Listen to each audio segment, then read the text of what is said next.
आइए मेरे प्यारे भाइयों एवं बहनों, आप लोगों को एक नई कहानी सुनाती हूँ। कहानी है नई बहू और गरीब सास। अगर अच्छा लगेगा तो लाइक कमेंट शेयर आप लोग ज़रूर करिएगा। राधा जी की नई बहू ने आज ही घर में प्रवेश किया था। घर में नई बहू के आने से सब बहुत खुश थे। घर में बधाइयाँ देने वालों का और नई बहू की मुँह दिखाई करने वालों का तांता लगा हुआ था। इसी बीच राधा जी किसी काम से अपने कमरे में गईं, तभी उनकी नज़र अपने पति रमाकांत जी की फ़ोटो की ओर गई, जिनकी अभी 2 साल पहले मृत्यु हुई थी। पवित्रता जी इस काम से आई थी। उसे भूलकर अपने पति की फ़ोटो के सामने खड़ी होकर एकटक उन्हें देख रही थी। उनकी आंखों से आंसू गिरने लगे। तभी उनका बेटा अमित आ गया। अमित, माँ क्या बात है? आप रो क्यों रही हो? सब ठीक तो है ना? राधा जी, नहीं बेटा, कोई बात नहीं, बस तेरे पापा की याद आ गई। वे आज होते तो बहुत ही कुछ और होती। अमित, हाँ माँ, ये बात तो है, पर आप दुखी मत हो, यह सब भगवान के हाथ में है। चलो बाहर, सब आपका इंतज़ार कर रहे हैं। राधा जी आंसू पोंछकर बाहर आकर मेहमान की खातिरदारी में लग जाती हैं। शादी से भरे घर में सभी नई बहू को घेरे बैठे थे। 2-3 दिन बाद जब सब मेहमान चले गए तो राधा जी ने बहू बेटी को एक जगह बिठाया और कहा, राधा जी बेटी, अब यह घर तुम्हें संभालना है। यह लो घर की चाबी। अंजना भांजी, ये चाबी आप मुझे क्यों दे रही हैं? यह आपका घर है, आप संभालिए। अमित, तुमने भांजी को बताया नहीं कि शादी के बाद हम अपने नए फ्लैट में रहेंगे? राधा जी, अमित बहू, ये क्या कह रही है? मैंने इतने अरमानों से तुम्हारी शादी की थी और तुम दोनों को पहले ही मुझे छोड़कर जाने का प्लान बना बैठे हो। यह कहकर राधा जी रोने लगी। अमित, माँ, ऐसी कोई बात नहीं है। तुम तो जानती हो अंजना नए ख्यालों की लड़की है, इसीलिए हम अलग रहना चाहते हैं। यहाँ एक एडजस्ट नहीं हो पाएंगी।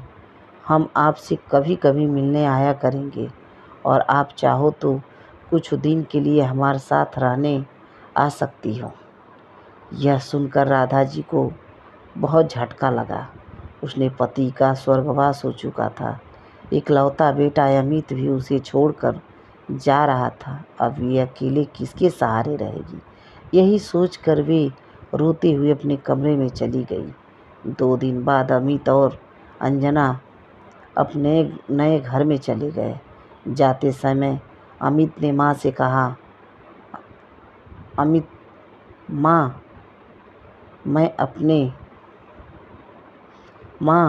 मैं आपसे मिलने आता रहूँगा और वैसे भी भिजवाता रहूँगा, पैसे भी आपको भिजवाता रहूँगा, आप चिंता मत करो। राधा जी, उसकी तुम चिंता मत करो। तेरे पापा इतना कुछ छोड़ कर गए हैं कि मैं जीवन भर सुख से रह सकती हूँ। तू जाकर अपनी गृहस्थी जमा, मेरी चिंता छोड़ दे बेटा। अमित और अंजना दोनों चले गए। उसके जाने के बाद राधा जी फूट फूट कर रोईं। लेकिन अब वो कौन था जो उनको चुप कराता? इसीलिए वे रोते रोते सो गईं। जब उठी तो छत पर जाकर बैठ गईं। इसी तरह कुछ दिन बीत गए। अमित ने अपने नए घर जाकर एक बार भी माँ से बात नहीं की। अमित के इस व्यवहार से राधा जी टूट गई थी। एक दिन राधा जी की बचपन की सहेली उनसे मिलने आई। उनका नाम शालिनी था। अरे राधा, कैसी हो? अमित की शादी पर तो मैं आ न सकी, सोचा आज जाकर बहू की मुँह दिखाई कर आती हूँ। बहू कहाँ है? राधा जी, शालिनी, वे दोनों ये घर छोड़कर जा चुके हैं। बहू मेरे साथ नहीं रहना चाहती है। यह सुनकर शालिनी को बहुत गुस्सा आया। उसने कहा, शालिनी, तू चिंता मत कर, मैं हूँ ना तेरे साथ। सुन, इस घर को पेइंग गेस्ट बना देते हैं। पास ही कॉलेज है, उसके बच्चे यहाँ आकर रहेंगे। उससे तुम्हें इनकम भी आती रहेगी और तेरा मन भी लगा रहेगा। राधा जी, लेकिन यह सब कैसे होगा? मुझे खुद तो कुछ नहीं आता। शालिनी, मैं काफ़ी दिनों से यही काम कर रही हूँ, तू चिंता मत कर, मैं आपका सारा इंतज़ाम कर दूँगी। कुछ ही दिन में शालिनी ने सारा इंतज़ाम कर दिया। कॉलेज के बच्चे पेइंग गेस्ट की तरह वहाँ रहने लगे। पवित्रता जी उनसे बातें करती रहती थी, उनका अपने बच्चों की तरह ख्याल रखती। इस सब में समय कब निकल जाता पता ही नहीं चलता था। राधा जी इस सब से इतनी खुश रहने लगी कि उन्हें अब अमित और अंजना की याद भी नहीं आती थी। बच्चे भी उन्हें बहुत मानते थे। इस तरह उनका अकेलापन भी दूर हो गया और उन्हें किसी पर बोझ भी नहीं बनना पड़ा है। बोलिए प्रेम से राधे राधे। जय हिंद, जय भारत। अगर इससे आप लोगों को कुछ सीख मिलती है तो कमेंट में ज़रूर बताइएगा। आप लोग